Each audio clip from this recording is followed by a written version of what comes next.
Hello everyone, Ankita this side. Welcome to competitive edge with Ankita. तो आज की इस वीडियो में हम डिस्कस करने वाले हैं हमारा जो अभी रिसेंटली एग्जाम हुआ है इंस्पेक्टर फॉरेस्ट प्रोटेक्शन फोर्स का। तो उसके क्वेश्चंस डिस्कस कर रहे थे। आज की वीडियो में हम उससे आगे के क्वेश्चंस को कवर करेंगे। बिना टाइम वेस्ट किए स्टार्ट करते हैं हम आज का क्वेश्चन नंबर 1।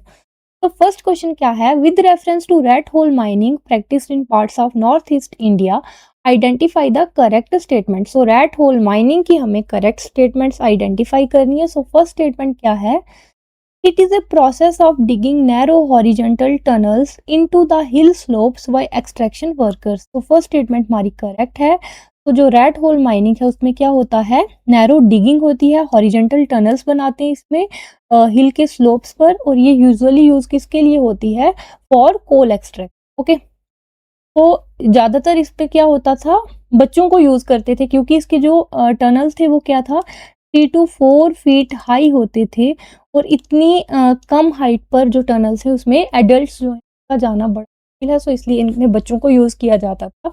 बट फिर क्या हुआ, नेशनल ग्रीन ट्रिब्यूनल ने इस प्रैक्टिस को बैन कर दिया, और ये बैन कब हुई, 2014 में। ओके, तो नेक्स्ट देखेंगे, acid mine drainage caused by this practice is characterised by high pH levels making the water highly alkaline. हमारा क्या है, थर्ड स्टेटमेंट गलत है। जो एसिड माइन ड्रेनेज होती है इस प्रैक्टिस से, उसमें क्या होता है, जो पीएच है हमारी वो क्या हो जाती है, लो पीएच हो जाती है। और लो पीएच होगी जब, तो वाटर क्या हो जाएगा, वो एल्कलीन नहीं होगा, एसिडिक होगा। ओके, तो हमारा आंसर क्या आएगा, ऑप्शन नंबर सी।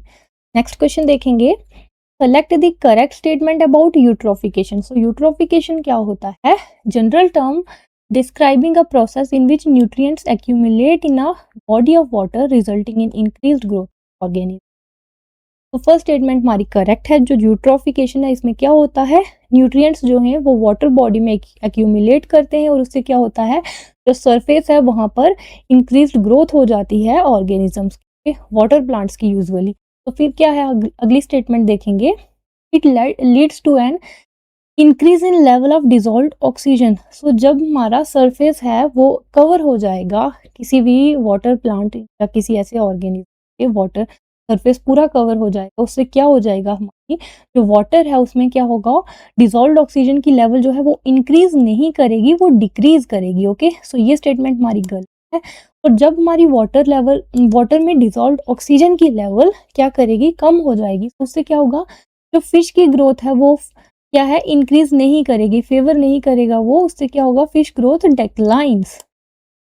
ओके, तो नेक्स्ट देखेंगे, इस स्टेटमेंट का आंसर क्या आएगा इस क्वेश्चन का, option number A, first only. Next question, which of the following statement best describes altitudinal migration। altitudinal migration क्या होती है, movement of marine species towards the equator for warmer waters।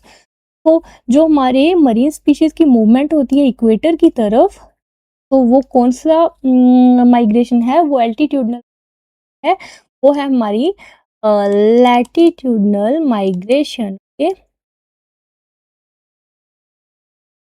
तो next देखेंगे, long distance migration across continents to avoid harsh warm weather. तो harsh warm weather को avoid करने के लिए माइग्रेशन होती है, वो होती है हमारी सीजनल माइग्रेशन। ओके, ये भी हमारा आंसर नहीं आएगा।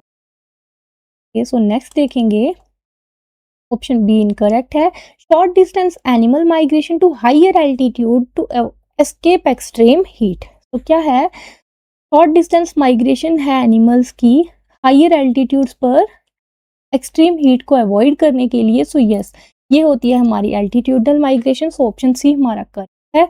अगला क्या है, movement of marine species towards the surface warm water. तो सरफेस की तरफ मूवमेंट हो रही है, वर्टिकली हो रही है, ये हमारी क्या है, वर्टिकल माइग्रेशन। ओके, तो हमारी ये स्टेटमेंट भी गलत है। नेक्स्ट क्वेश्चन क्या है, मतलब कि इस क्वेश्चन के हिसाब से गलत है। हमारा आंसर है option number C. Next question, as of February 2026 which of the following best describes India's progress towards its Panchamrit targets outlined at COP26 held at Glasgow। तो COP26 क्या है, conference of the parties to the United Nation framework convention on climate change. Okay, तो COP26 इसकी full form क्या हो जाएगी? COP की conference of the parties. सो ये क्या है? United Nation framework convention on climate change के अंडर हमारी कॉन्फ्रेंस हुई थी पार्टीज की। कब हुई थी? तो ये हुई थी हमारी 2021 में हुई थी। कहाँ हुई थी? इन ग्लासगो स्कॉटलैंड में हुई थी। सो 2021 में हुई थी 31 अक्टूबर टू 13 नवंबर 21 तक। ओके, तो अब क्वेश्चन देखते हैं। हमें बताना है कौन सा इनमें से स्टेटमेंट करेक्ट है रिगार्डिंग पंचामृत टारगेट्स। ओके, तो फर्स्ट स्टेटमेंट है India has successfully achieved the target of 500 gigawatt of non fossil capacity. तो इंडिया ने अभी अचीव नहीं किया है, इंडिया ने ये टारगेट सेट किया है अचीव करने के लिए। ये कब के लिए सेट किया है? बाई 2030। सो फर्स्ट स्टेटमेंट हमारी इनकरेक्ट है। नेक्स्ट देखिए, India has decided to shift its net zero target from 2070 to 2047। No, India ने जो टारगेट सेट किया है पंचामृत के अंडर टारगेट्स में, तो वो क्या सेट किया है? टारगेट सेट किया है नेट जीरो एमिशंस का 2070 तक, इसको रिड्यूस नहीं किया। सो सेकंड स्टेटमेंट हमारी गलत हो जाएगी। नेक्स्ट क्या है? Renewable energy accounts for more than 50% of India's daily electricity production. तो क्या है इसमें? इंडिया की जो डेली इलेक्ट्रिसिटी प्रोडक्शन है, एक्चुअल डेली इलेक्ट्रिसिटी प्रोडक्शन जो है हमारी, वो रिलाई करती है, किस पर डिपेंड करती है? हमारी कोल पर डिपेंड करती है to meet basic daily requirements. तो हमारी सी जो है स्टेटमेंट वो भी इनकरेक्ट। नेक्स्ट क्या है? India's total non fossil power installed capacity crossed 50% of total installed electricity capacity the country. Yes, तो ये स्टेटमेंट हमारी करेक्ट है। इंडिया की जो non fossil power installed capacity है वो 50% of total installed electricity country की उसको क्रॉस कर चुकी। ओके, और ये जो 5 पंचामृत टारगेट्स हैं, इसमें फर्स्ट टारगेट क्या है हमारा? 500 gigawatt of non fossil fuel energy capacity by 2030। 2030 तक हमें 500 gigawatts of fossil fuel energy का target, non fossil fuel energy का टारगेट अचीव करना है। ओके, तो नेक्स्ट क्या है हमारा? सेकंड टारगेट 50% हमें एनर्जी रिक्वायरमेंट जो है रिन्यूएबल रिसोर्सेज से पूरी करनी है 2030 तक। थर्ड हमारा है रिडक्शन करनी है हमें कार्बन एमिशंस की बाय 1 बिलियन टन 2030 तक। तो नेक्स्ट क्या है? रिडक्शन करनी है हमें कार्बन इंटेंसिटी ऑफ इकोनॉमी की 45% तक हमें रिड्यूस करना है 2030 तक। ओके, तो लास्ट टारगेट है हमारा COP26 के अंडर क्या है हमारा? Achieving the target of net zero emission by 2070। तो 2070 तक हमें नेट जीरो एमिशन का टारगेट अचीव करना है। तो नेक्स्ट क्वेश्चन देखेंगे, इट हो गया नेक्स्ट। सस्टेनेबल डेवलपमेंट गोल से हमें करेक्ट ऑब्जेक्टिव से मैच करना है। ओके, तो सस्टेनेबल डेवलपमेंट गोल्स क्या हैं? सस्टेनेबल डेवलपमेंट गोल्स हमारे हैं SDG। तो ये हमारे सेट हैं 17 गोल्स हैं इसके अंडर, जो हमें अचीव करने हैं बाई 2030 तक। ओके, तो इसमें क्या है? हमारे जो फर्स्ट 6 गोल्स हैं, 1 to 6 गोल्स जो हैं, उनमें क्या है हमारा? 1 to 6 गोल्स में हमारी बेसिक नीड्स हैं। ओके, बेसिक नीड्स के बारे में है हमारे पहले 6 गोल। 7 to 12 गोल्स जो हैं, ये किसके लिए हैं? ये हमारे इंफ्रास्ट्रक्चर और इकोनॉमी से रिलेटेड है। Infrastructure and economy. ओके, फिर क्या है हमारा? 13 से 15 तक जो गोल्स हैं, ये किससे रिलेटेड हैं? ये हमारे इन्वायरमेंटल गोल्स हैं, इन्वायरमेंट से रिलेटेड, मेंटल गोल्स। तो ये इन्वायरमेंट से रिलेटेड है। और हमारा जो 16 और 17 गोल है, 16 और 17, तो ये गोल हमारे किससे रिलेटेड है? ये इन सब की इम्प्लीमेंटेशन। ओके, तो अब देख लेते हैं एक बार ये गोल्स क्या थे सारे। तो इन गोल्स को याद रखने के लिए ट्रिक क्या है? PH वेड इन CPA, BO JP। अगर आपको कोई और ट्रिक पता है सो आप कमेंट्स में बता सकते हो। ओके, तो क्या है फर्स्ट गोल?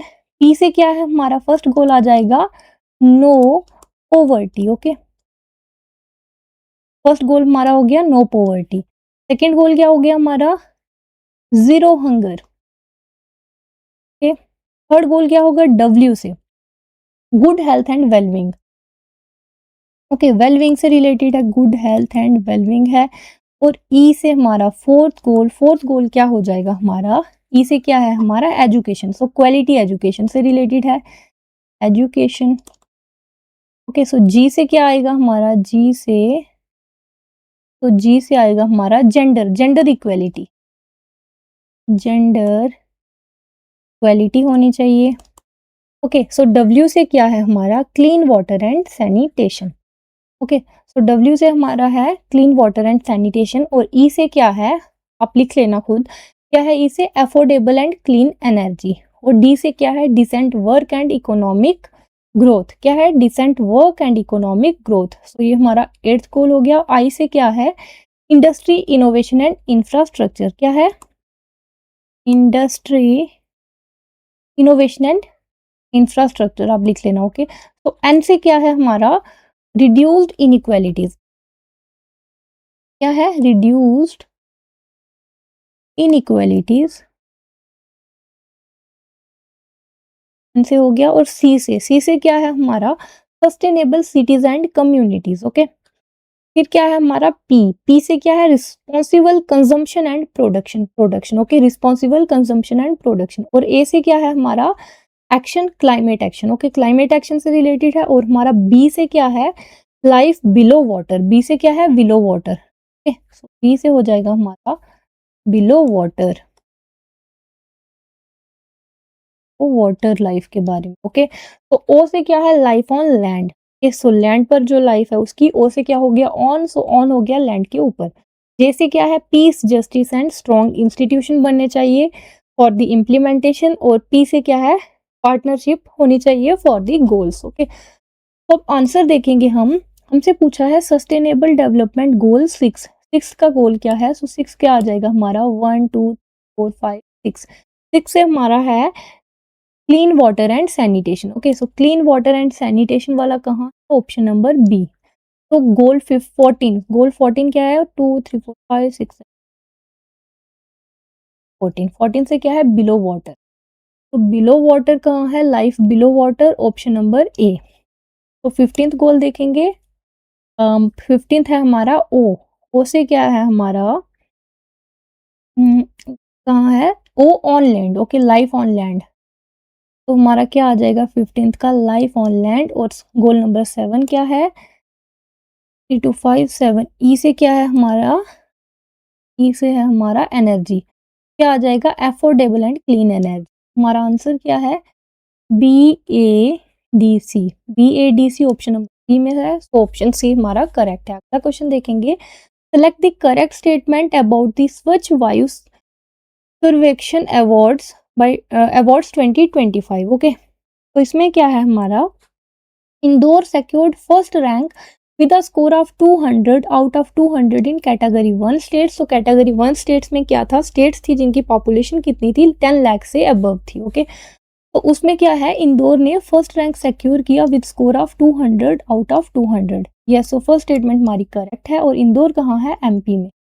कहाँ है? MP में। तो नेक्स्ट क्या है? Amravati. Amravati secured first rank category इन कैटेगरी 2। कैटेगरी 2 कौन सी है? पॉपुलेशन है जिसमें 3 लाख एंड 10 लाख की। तो 3 लाख एंड 10 लाख के बीच की पॉपुलेशन में अमरावती ने क्या किया? फर्स्ट रैंक सिक्योर किया। सो ये स्टेटमेंट भी हमारी करेक्ट है। और ये अमरावती जो है, ये अमरावती महाराष्ट्र। ओके, ये अमरावती को आप कंफ्यूज मत करो। ओके, ये आंध्र प्रदेश की कैपिटल वाला नहीं। तो नेक्स्ट क्या है हमारा? Dewas secured first rank in category 3। So yes, हमारी थर्ड स्टेटमेंट भी करेक्ट है। कैटेगरी 3 में कौन सी स्टेट्स थी जिनकी पॉपुलेशन क्या थी? अंडर 3 लाख। ओके, तो ये देवस कहाँ है? ये भी MP में है। तो हमारा आंसर क्या आ जाएगा? All are correct. D option हमारा करेक्ट है। Next question. Arrange the following steps in environment impact assessment in correct chronological order. तो इन्वायरमेंट इम्पैक्ट असेसमेंट में ये जो स्टेप्स हैं इनको हमें क्रोनोलॉजिकल ऑर्डर में अरेंज करना है। सो सबसे पहले क्या होता है स्क्रीनिंग, स्क्रीनिंग के बाद क्या होता है हमारा स्कोपिंग होती है, उसके बाद क्या होता है हमारा इम्पैक्ट एनालिसिस होती है, फिर EIA रिपोर्ट बनती है, फिर क्या होता है हमारा review and public participation. Okay, so सबसे पहले हमारी स्क्रीनिंग है, सेकंड नंबर स्कोपिंग है, फिर इम्पैक्ट एनालिसिस है, फिर EIA रिपोर्ट बनेगी, फिर क्या होगा हमारा review and public participation. So क्या है 1 2 first second fourth third fifth, first second fourth third fifth किस में है, option number C. So C option हमारा करेक्ट है। Next question, which of the following authorities are constituted under the umbrella of wildlife protection act 1972 for wildlife conservation. तो कौन कौन सी authority बनी है under wildlife protection act 1972? तो first क्या है सेंट्रल जू अथॉरिटी।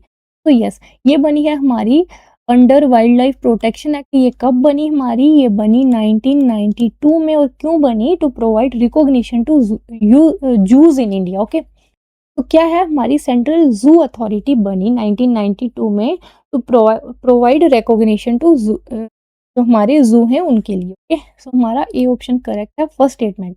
नेक्स्ट क्या है state board for wild life. So yes state board of wild life भी हमारा बना प्रोटेक्शन एक्ट 1972 के अंडर। तो इसमें क्या था कि स्टेट बोर्ड होना चाहिए वाइल्ड लाइफ के लिए हर स्टेट और यूटी में, जिससे क्या हो स्टेट गवर्नमेंट जो है वो मैनेज कर सके हमारे प्रोटेक्टेड एरियाज को। नेक्स्ट क्या है national tiger conservation authority. So national tiger conservation authority हमारी बनी थी 2006 में बनी थी। और ये भी हमारी वाइल्ड लाइफ प्रोटेक्शन एक्ट 1972 के अंडर है। और ये क्यों बनी थी, हमारी टाइगर कंजर्वेशन को स्ट्रेंथन करने के, सो टाइगर्स को कंजर्व करने के लिए बनी थी। नेक्स्ट है नेशनल कोस्टल जोन मैनेजमेंट। तो national coastal zone management authority जो है ये कब बनी, ये हमारी बनी है, ये हमारी वाइल्ड लाइफ प्रोटेक्शन एक्ट के अंडर नहीं है, ये किसके अंडर है, ये हमारी है इन्वायरमेंट प्रोटेक्शन एक्ट के अंडर। किसके अंडर है, environment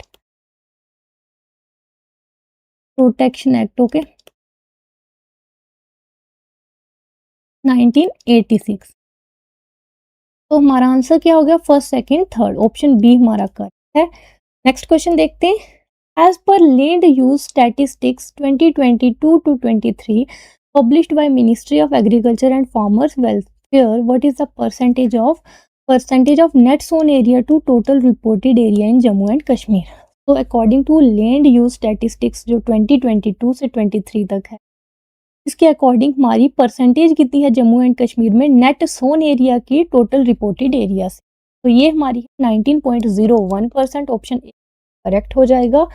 next question, which of the following pairs are correctly matched. So correctly matched pairs बताने, अटापा बर्ड सेंचुरी जो है ये हमारी आंध्र प्रदेश में है, और सलीम अली बर्ड सेंचुरी हमारी गोवा में है, और अट्टीवेरी बर्ड सेंचुरी है कर्नाटक।